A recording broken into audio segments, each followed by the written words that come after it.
All right. Well, you know what? Come Monday, April 24th, more than 500,000 students and 100,000 staff members of the LA Unified will be off from school to commemorate the Armenian Genocide. This morning, Pilibos Armenian School in Hollywood is holding their own special event. Let's go to Christy Fajardo. She's live there right now for a very solemn ceremony. Good morning to you, Christy. Yeah, good morning. As we speak, students here at Pilibos Armenian School are walking through and they are laying flowers down at this memorial. There is one like it in Armenia, and if they laid a flower down for every victim of the Armenian Genocide, there would be more than 1 million flowers. The Turkish government has long held that the deaths were a result of war, but historians pretty much all agree that it was the first genocide of the 20th century, and now the U.S. government has also officially recognized it. President Joe Biden officially recognizing it 2 years ago, thanks in part to memorials like the one you see here, the Armenian community coming out year after year to remember those who perished. And this morning we're joined by students here at Pilibos Armenian School who tell me that they are descendants of the survivors of that genocide. Good morning. What is your name? Talar Sarkisian. And tell me, what has your family told you about the Armenian Genocide and your ancestors? So, unfortunately, my great-grandfather was a survivor of the Armenian Genocide, and him and his family reunited in Syria in approximately 1925, and eventually migrated to America and started a family here, and we've all attended Armenian schools and have raised our families and continued the traditions. Thank you for sharing that. And your name? My name is Panos Babahekyan.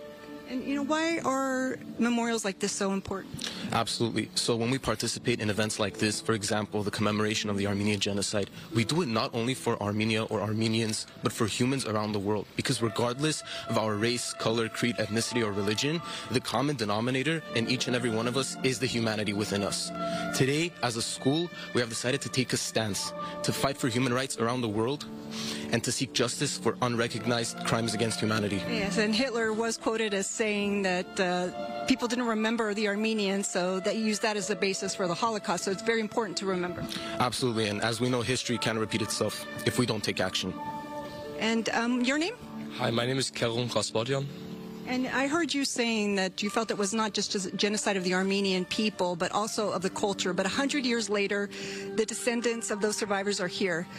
What would you like our viewers to know about that? Right, absolutely.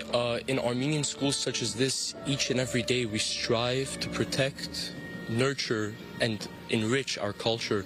Our culture is a part of our identity, and it's something that can and never will be taken away from us. Thank you for your time. And your name? Nare Dakasyan. And one thing that has really struck me, every year I see the Armenian community really coming together, and even more than a century later, this was in 1915 and 1916, still commemorating this day. Why is it felt so strongly in the Armenian community? Well, the Armenian community recognizes that unity is power, and as Armenians in the diaspora, we believe that it is our duty to our nation and to our people that we keep the flame of the Armenian spirit burning bright by passing it down to the younger generation, to the new generation, and by honoring our ancestors to ensure that their memory is never forgotten. Well, thank you all so much for sharing your stories with us this morning. And again, LAUSD has also officially recognized Armenian Genocide Remembrance Day, so LAUSD students have Monday off. Live in Hollywood, I'm Christy Fajardo. Let's send it back to you.